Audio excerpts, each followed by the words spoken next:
주일 예배 가운데 오신 여러분들을 예수 그리스도의 이름으로 환영하고 축복합니다. 제가 어떤 이 예배 영상을 보다가요, 어떤 교회 예배 영상을 보다가 너무나 인상스러운 인사법을 배웠습니다. 그것도 유명하신 장경동 목사님께서 서로가 예배 설교 시작하기 전에 인사하는데 어떻게 인사하냐면, 지금부터 인사하는 겁니다. 저는 이거 부담스러운데 양쪽에 작은 하트를 들고 서로에게 말할 때 예수님은 당신을 사랑하십니다 인사하시기 바랍니다. 시작. 예수님은 당신을 사랑하십니다. 예수님은 당신을 사랑하십니다. 이거 너무 좋더라고요. 작은 하트를 들고. 근데 뭐 거기는 충청도 분이시니까, 근데 우리 경상도는 애따 먹어라 막 이렇게 할 수도 있겠죠. 그래도 우리가 이 사랑을 전할 수 있는 그런 은혜의 시간이 되겠으면 좋겠습니다. 여러분 의아하실 것입니다. 로마서의 말씀을 접어두고 왜 목사님이 출애굽기의 말씀을 들고 섰을까? 제가 이번 한 주간은 고민하다가요, 어떤 하나님의 주신 기도하다가 감동을 받았냐면요, 한 인물에 대해서 집중적으로 좀 설교를 했으면 좋겠다라는 마음이 좀 들었습니다. 그래서 로마서의 말씀은 나중에 또 시간이 되면 다시 한번 그 말씀을 가지고 강의하고요, 특별히 오늘의 이 말씀은 한 인물에 대해서 처음 출생에서부터 또한 그 가진 테마가 있다라는 것이죠. 그 모세를 가지고 우리가 좀 은혜를 나눴으면 좋겠습니다. 먼저 여러분 질문을 하나 드릴까 합니다. 여러분은 언제 하나님의 부재를 느끼시고 계십니까? 어떤 상황 가운데 하나님의 부재하심을, 하나님의 부재하시다라고 느끼십니까? 물론 여러분 신학적으로는 하나님은 절대로 부재하지 않으십니다. 무소부재하시는 분이시죠. 그러니까 여러분 하나님은 절대로 부재하신 분이 아니시라는 것이죠. 그런데 여러분들이 저에게 이러한 질문을 하신다면요, 저에게 묻는다면, 저는 기쁠 때보다 아주 슬플 때, 또한 행복할 때보다 아주 저의 삶이 가운데 고난이라는 어둠이 짙어질 때 그러한 생각이 많이 듭니다. 그리고 혼자 이러한 상황 가운데 막 침울하면서 주님 앞에 얘기하는 게 있는데, 혼자 고백하는 게 있는데 뭐냐면요, 하나님 도대체 어디에 계십니까? 라고 고백할 때가 있어요. 하나님 도대체 어디에 계십니까? 아마 저뿐만 아니라 대부분의 그리스도인들도 기쁠 때나 행복할 때보다 고난이나 어려움이, 또한 힘겹게 자신의 삶이 느껴질 때 이렇게 생각하며 또한 이렇게 고백하지 않을까요? 하나님 어디에 계십니까? 하나님 어디에 계십니까? 라고 말입니다. 저는 인생을 오래 살지 않았지만 하나 깨달은 사실이 있습니다. 그것은 바로 고난은 쉬지 않고 우리 삶 가운데 찾아온다라는 사실을 말입니다. 물론 고난이 무조건 나쁘거나 우리의 인생이 아픔만을 준다라는 것은 아닙니다. 여러분 톨스토이는 다음과 같이 고난에 대해서 고백하는데요, 고난은 어쩌면 하나님께서 온 귀중한 선물인지 모른다. 박해는 영적 향상에 필요한 조건이다 라고 말입니다. 또한 여러분 게테는요, 고난을 겪을 때마다 그것이 참된 인간이 되어가는 과정임을 기억해야 한다라고 말합니다. 특별히 저는 우리에게 찾아온 고난이 우리의 잘못과 실수 그리고 무지와 게으름으로부터 오는 것 말고 하나님께서 우리를 위해서 허락하는 것이라면요, 반드시 그 고난은 우리로 하여금 큰 유익이 되는 줄 믿습니다. 그럼에도 불구하고 여러분, 고난을 아무리 좋게 생각하고 말하여도요, 고난은 오는 것은 별로 달갑지 않습니다. 왜냐하면 고난이 올 때마다 드는 생각은 뭐냐면 너무나도 힘들다라고 생각하고 있기 때문입니다. 그렇다면 여러분 다시 한번 설교를 시작할 때 처음 했던 질문을 또 올려주시기 바랍니다. 여러분은 언제 하나님의 부재하심을 느끼고 계십니까? 분명한 사실은요, 고난이라는 가운데 하나님은 단 한 번도 우리를 떠나지 않으신다라는 사실이래요. 그리고 그 고난 안에서도 하나님의 놀라운 역사를 이루어 가신다라는 것이죠. 여러분 모세라는 인물은 이스라엘 백성들에게 있어서 가장 위대한 인물이었습니다. 하지만 그는 민족이 잘 나갈 때, 평안할 때 부름을 받고 사용받는 것이 아니었습니다. 특별히 여러분 그가 태어난 그 전후 시기가 이스라엘 백성들에게 아주 좋지 않았던 시기였습니다. 애굽의 총리로 요셉이 있었을 때 이스라엘 백성들은요, 성경의 말씀을 보면 생육하고 불어나 번성하고 매우 강하였다라고 말합니다. 출애굽기 1장 7절의 말씀을 보면요, 온 땅에 가득하였다라고 말합니다. 한마디로 가장 풍성하고 행복한 시간을 보내었다라는 것이죠. 그러나 여러분, 영원할 것만 같은 기쁨을 누리는 그들에게도 어김없이 고난이 찾아온다라는 거예요. 바로 요셉이 죽고 요셉을 알지 못하는 새 왕이 애굽을 다스리던 시기부터 찾아왔습니다. 왜냐하면요, 이스라엘 백성들이 힘이 강해졌기 때문입니다. 많이 번성해졌다라는 그 이유 때문에 애굽으로부터 엄청난 탄압을 받기 시작한다라는 것입니다. 애굽 왕은 이스라엘 백성들이 매우 번성함과 강함을 보고 위기의식이 들었습니다. 만약 대적들이 애굽 나라를 칠 때 그들이 연합하여 우리와 싸운다면 어떻게 하냐, 그리고 이 땅에서 나아가면 우리는 어떻게 사냐라는 그 마음이 드니까 그들이 딴 생각하지 못하도록 그들을 힘으로 눌러 굴복하게 합니다. 그 일이 뭐냐면요, 바로를 위하여 국고성 비돔과 람셋을 건축하는데 그들을 동원한다라는 거예요. 그리고 아주 학대의 수준으로 일을 시킵니다. 그러나 여러분, 분명한 사실은 뭐냐면요, 여전히 이스라엘 백성들은 자꾸만 번성해 가는 거예요. 특별히 여러분, 남자들의 숫자가 계속해서 많아집니다. 이러한 상황은 애국과 그의 나라에 있어서 여전히 상당한 위협이 되는 일들이었습니다. 이런 날에 애굽 왕은 히브리 산파인 십부라와 다음 부하라는 사람을 불러 다음과 같이 말합니다. 출애굽기 1장 16절의 말씀인데요. 이르되 너희는 히브리 여인을 위하여 해산을 도울 때에 그 자리를 살펴서 아들이거든 그를 죽이고 딸이거든 살려두라. 아들이거든 죽이고 딸이거든 그 딸을 살려두라라고 말합니다. 여러분, 한번 인간적으로 생각해 보세요.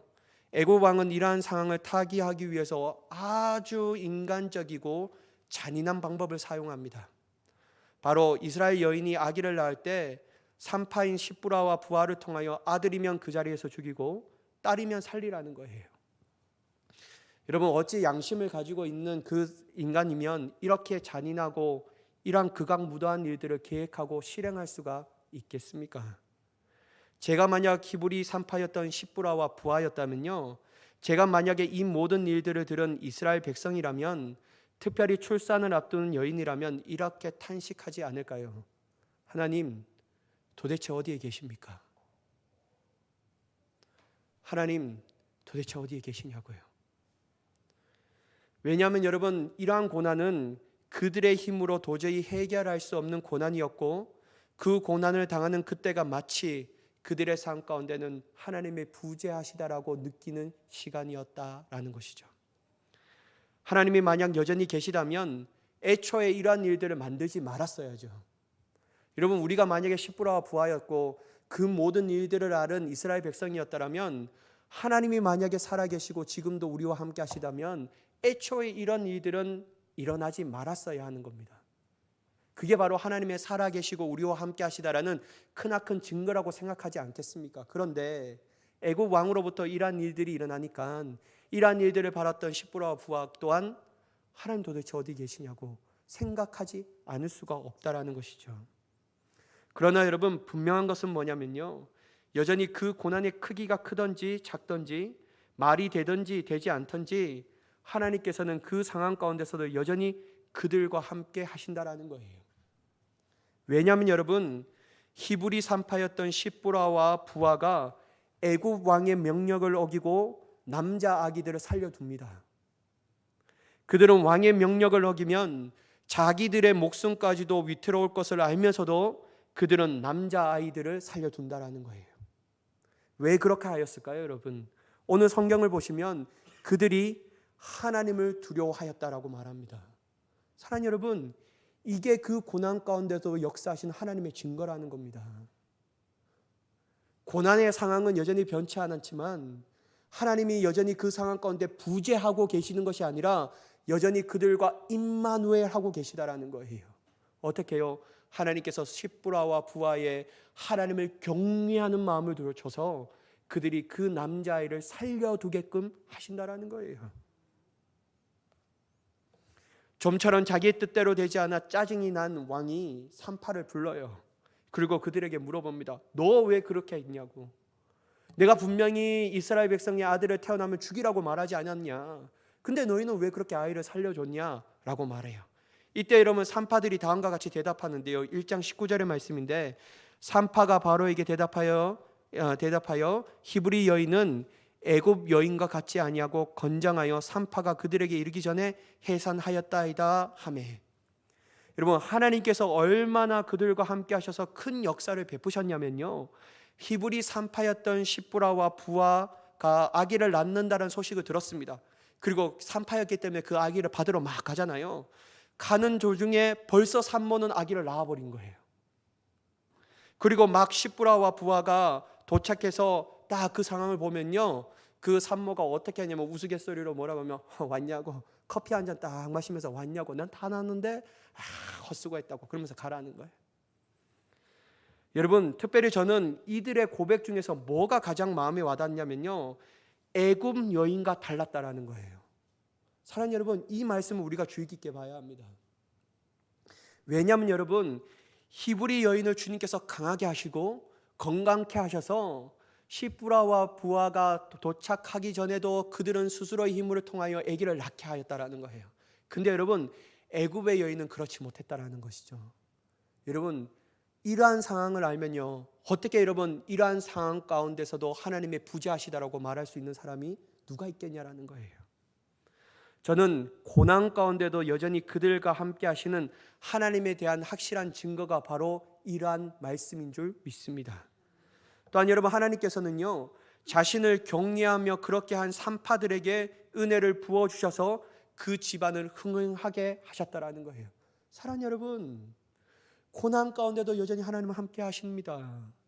하나님의 사람들을 쓰셔서 하나님의 사람을 보호하신다라는 거예요.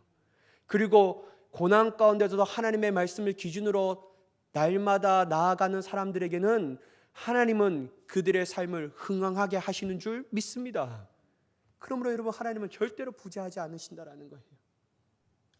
그렇다면 여러분 우리 또한 어찌 이러한 큰 고난이라는 현실과 상황만 보고 하나님께서 어디에 계십니까? 라고 막 하나님을 원망할 수 있겠냐라는 거예요. 당신이 계시다면 어떻게 우리에게 이렇게 하실 수 있습니까? 하나님은 부재하시는구나 라고 단정 지을 수가 있겠냐라는 거예요. 그렇지 않습니다. 여러분 하나님은 어떠한 상황 가운데서도 여전히 고난 가운데서도 그들과 함께 하시는 하나님인 줄 믿으시기 바랍니다. 또한 여러분 단지 함께 하신다라는 것으로 끝나는 것이 아니라 당신의 크나큰 역사로 당신의 계획하신 대로 그들을 인도하시며 그 상황 가운데서도 주님의 눈동자같이 그들을 보호하시는 전능의 하나님이신 줄 믿으시기 바랍니다. 제가 여러분 매번 드리지만요, 하나님의 역사는 우리의 수준으로 역사하지 않습니다. 만약 여러분 우리가 만약에 수준으로 하나님의 역사하신다라면 생각한다면요, 이것 가운데 하나님은 어떻게 역사하셔야죠?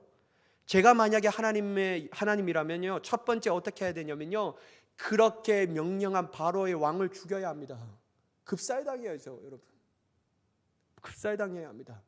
네가 이렇게 했는 거로 하나님은 진노하셨다 막 이러면서 갑자기 그 왕이 잘 가다가 밥을 먹다가 죽어야 되고요, 막 웃다가도 죽어야 합니다. 여러분 막 아주 객사하게끔 만들어야 하는 거예요. 두 번째 어떻게 하냐면요, 하나님께서는 하나님을 두려워하는 다른 왕을 세워주셔서 이제는 이스라엘 백성들을 극진하게 보살펴 주어라 라고 명령해야 합니다. 그럼 여러분 이 두 가지의 방법대로 역사하셔야지만 우리는 하나님이 부재하신 것이 아니라 하나님이 역사하셨구나 라고 우리의 생각대로 막 이렇게 정의한다라는 것이죠. 그런데 여러분 오늘 말씀을 보면요, 하나님은 그렇게 역사하지 않는다라는 거예요. 하나님께서는 오직 당신이 계획하시고 생각하신 대로 역사하신다라는 거예요. 우리가 처한 고난이라는 상황을 바꿔주신 것이 아니라 그 안에서 하나님을 두려워하는 사람을 통하여 하나님의 놀라운 역사를 이루어가시고 고난을 당하고 있는 그들을 하나님의 사람을 통하여 위로하시고 그들을 돌보아 주신다라는 거예요. 그래서 여러분 함부로 하나님의 부재를 얘기해서는 안 됩니다. 그리고 내 생각대로 역사하지 않는다고 하나님은 어디에 계십니까? 라고 말하는 것은 인간의 극악무도한 교만의 이치라는 거예요. 그래서 여러분 우리는 하나님의 역사를 잠잠히 바라봐야 될 줄 믿습니다. 그게 하나님의 뜻이에요. 그런데 여러분 참으로 안타까운 게 뭐냐면요, 이 정도면 고난이 끝나야 합니다. 여러분 이처럼 큰 고난이 어디 있습니까? 그러면 이 정도면 고난이 끝나야 되지 않겠습니까? 그런데 여러분, 고난은 한 번 왔다고 해서 다시 오지 않고 이런 것이 아니라는 것을 우리는 잘 알고 있지 않습니까? 여전히 고난은 연속해서 계속 온다라는 거예요. 그리고 그 고난의 세기는 이전보다도 더 클 수도 있다라는 것을 우리는 명확하게 알아야 합니다. 왜냐하면 여러분, 출애굽기 1장 22절의 말씀을 보시면 바로는 모든 백성에게 명령하여 아들을 태어나거든 너희는 그를 나일 강가에 던지고 딸이거든 살려두라고 말하고 있기 때문입니다. 여러분, 이거는 시부라와 부하에 한정돼서 얘기하는 것이 아니라 모든 사람들에게 얘기한다라는 거예요. 모든 사람들에게 아들이면 무조건 던지라는 거예요.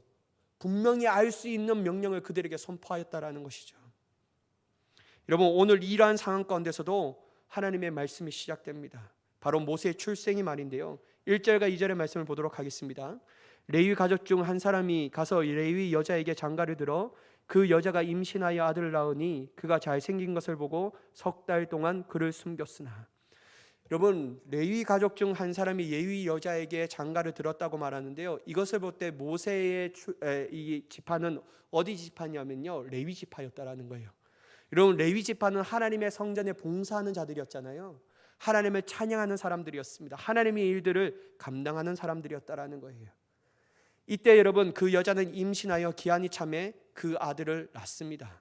하지만 문제가 뭐냐면요, 그 또한 아기를 낳았는데 아들이기 때문에 바로의 명령 때문에 그 아이를 반드시 나일강에 던져야만 했다라는 거예요.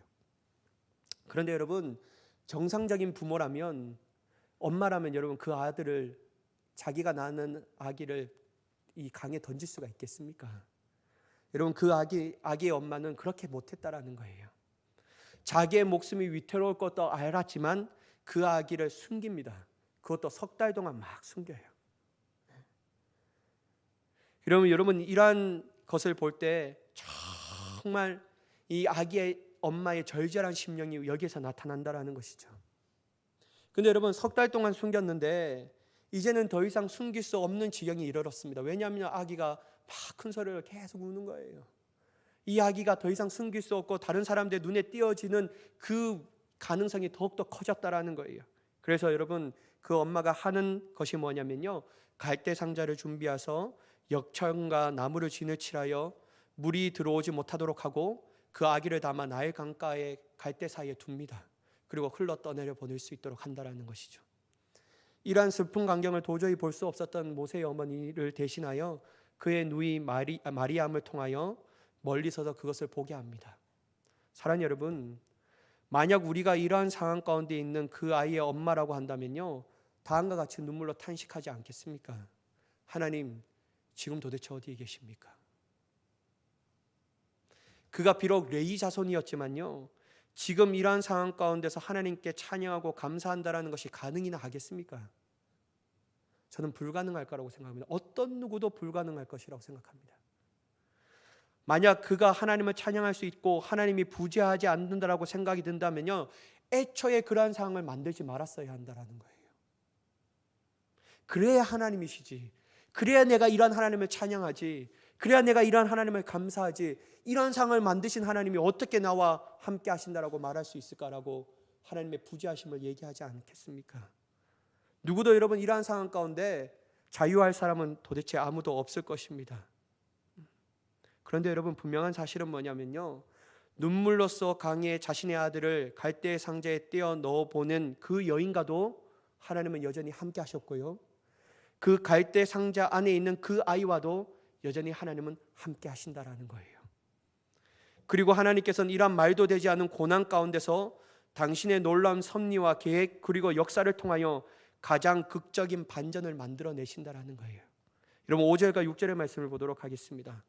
바로의 딸이 목욕하러 나일강으로 내려오고 시녀들은 나일강가를 거닐 때에 그가 갈대 사이에 상자를 보고 시녀를 보내어 가져다가 열고 그 아기를 보니 아기가 우는지라 그가 그를 불쌍히 여겨 이르되 이는 히브리 사람의 아기로다. 여러분, 마침 그 아기가 담긴 갈대 상자가 바로의 딸이 목욕하러 나일강에 나왔던 그 시점과 딱 겹칩니다. 그리고 바로의 딸 앞에 그 갈대 상자가 막 지나가요. 하나님께서는 바로의 딸이 그 갈대 상자를 바라보게 하셨고 그 갈대 상자에 대한 마음이 가도록 하셨습니다. 이러한 하나님의 계획과 섭리를 통하여 바로의 딸은 자신의 시녀를 보내어 그 갈대 상자를 가져오게 하죠. 그리고 그 상자를 열어 아기를 봅니다. 근데 여러분, 때가 마침 상자를 열 때 그 아기가 웁니다. 그리고 그 아기를 향하는 그 바로의 공주의 마음이 어떤 마음이 들었냐면요, 불쌍한 마음이 들게 하였다라는 거예요. 여기서 여러분 중요한 이유가 뭐냐면, 중요한 단어가 있는데 그게 뭐냐면요, 히브리아임에도 불구하고라는 거예요. 애굽의 아이였다면 당연하죠. 근데 생김새를 볼 때 히브리아임이 분명하였는데도 이 바로의 딸 공주의 마음은 불쌍한 마음으로 그 아이를 안는다라는 거예요. 사랑하는 여러분, 어떤 사람은 이 모든 것을 보면서 뭐라고 얘기하냐면요, 우연이지 뭐, 우연이라고 얘기해요. 아이 뭐 이게 하나님의 역사야, 막 이렇게 비아냥거리는 사람도 있습니다. 하지만 여러분, 저는 이것이 분명한 하나님의 역사이심을 믿습니다. 아무리 양보해서 여러분, 바로의 공주가 나일강에 목욕하러 갈 때 때마침 그 갈대 상자가 지나간 것은 우연이라고 할 수 있어요. 100번 양보해서 여러분, 우연이라고 할 수 있어요. 그리고 바로의 공주가 딱 시선을 돌릴 때 바로 그때에 갈대 상자가 지나간 거, 그 갈대 상자를 본 것 또한 우연이라고 할 수 있습니다. 근데 여러분, 뭐가 문제냐면요, 그 갈대 상자를 가지고 오라고 하는 것은 절대로 우연이 될 수가 없다라는 거예요. 절대로 우연이 될 수가 없는 겁니다. 왜냐하면 이것은 인간의 의지가 드러나기 때문이에요. 그리고 여러분, 갈대 상자를 열고 그 아기가 히브리 사람의 아기라는 것을 알면서도 불쌍한 마음을 열고 그 아기를 데려가는 것은 절대로 우연이라고 얘기할 수 없다라는 거예요. 그러므로 여러분, 이것은 분명한 하나님의 역사입니다. 하나님의 역사라는 거예요. 부재하시는 하나님이 아니라 그러한 가장 큰 고난 가운데서도 당신의 섭리와 계획 그리고 큰 은혜로 역사하시는 하나님의 놀라운 일인 것을 믿으시기 바랍니다. 하나님의 일이라는 거예요.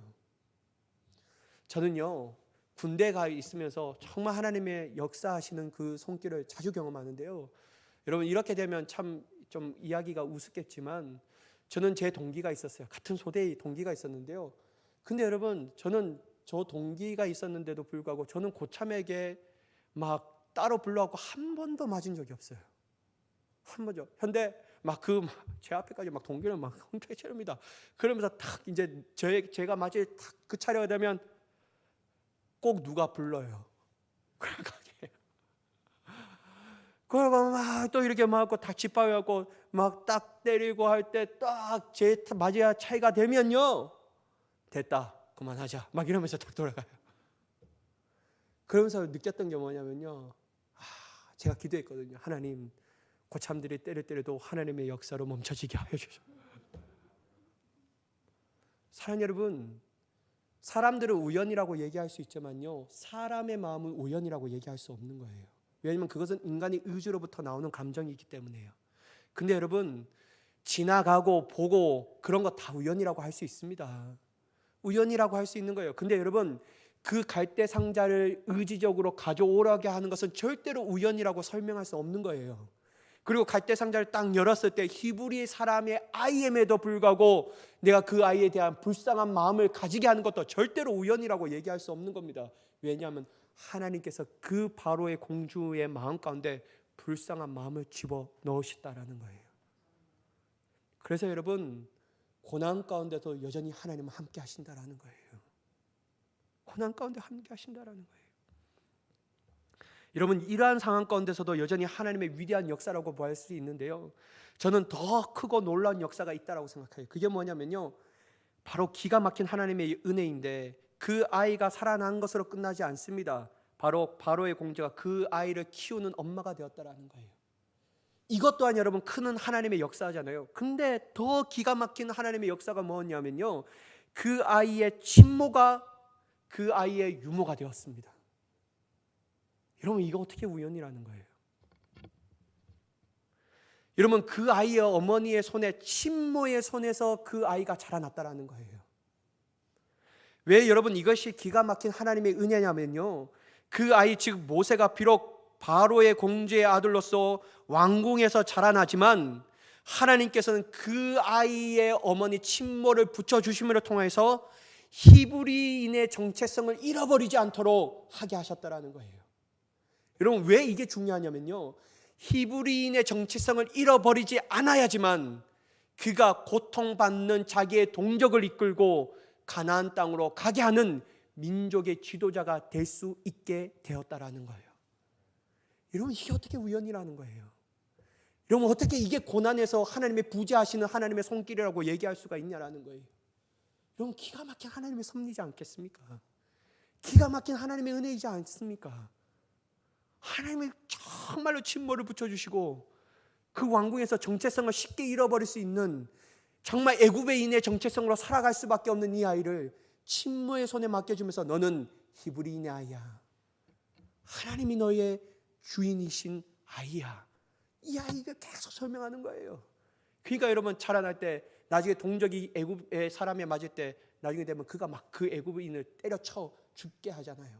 이처럼 여러분, 히브리인의 정체성으로 세워져 가게 할 수밖에 없는 하나님의 세밀한 손길, 놀랍고 위대하신 하나님의 손길을 그곳 가운데서도 여전히 역사하신다라는 거예요. 사랑하는 여러분, 저는 오늘 설교의 제목처럼 어떠한 상황 가운데도 역사하시는 하나님의 역사하심을 모세를 통하여 절실하게 깨닫게 되었습니다. 하나님께서는 우리가 좋을 때든지 고난 가운데 힘들어할 때든지 여전히 우리 안에서 역사하시는 하나님이신 줄 믿으시기 바랍니다. 그것도 여러분, 하나님의 놀라운 반복과 섭리로, 그리고 그분의 뜻으로 역사하신다라는 거예요. 그러므로 여러분, 우리는 단 한순간도 하나님은 부재하시다라는 생각을 가지지 말아야 합니다. 하나님은 그 순간에도 우리에게 역사하신다라는 거예요. 우연이 아닙니다, 여러분. 우연이 아니에요. 제가 우리 집사람과 막 얘기를 나누는 가운데서요, 막 이런 얘기, 막 저런 얘기 하다가 고난이 막 연속으로 막 온다라는 그게 막 인간의 보편적 진리다라고 생각하는데, 그걸 막 얘기할 때 우스갯소리를 어떻게 하면, 하나님은 잠시 우리가 숨을 쉴 수 있게 한 다음에 또 고난을 주신다고. 자, 우리 하나님 어찌 보면 얄밉기도 하고 어찌 보면 진짜 왜 그럴까. 여러분, 진짜 우리 안동말로는 야마리가 까진 하나, 막 이렇게 얘기할 수 있거든요. 근데 여러분, 하나님은 고난을 막 줘요. 근데 여러분, 그것 가운데서 우리에게 유익이 되는 이유가 뭐냐면요, 놀랍게 역사하시는 하나님의 손길이 그 안에 있다라는 거예요. 그래서 여러분, 고난 가운데도 역사하시는 하나님을 찬양할 수밖에 없는 줄 믿습니다. 사랑하는 여러분, 이러한 부재하시 아니하신 하나님, 여전히 어떠한 상황 가운데서 우리와 함께 하시는 그 하나님이 저와 여러분의 삶의 주인 되시고 저와 여러분의 삶을 이전보다도 더 좋은 인생으로 인도하시는 줄 믿습니다. 그러면 여러분, 이 하나님과 더욱더 친밀하게 동행하며 나아가는 저와 여러분이 되기를 예수 그리스도의 이름으로 간절히 축복합니다. 기도하겠습니다. 사랑의 하나님, 고난 가운데도 여전히 동행하신 그 하나님을 기억하며 나아가는 자가 되게 하여 주시옵소서.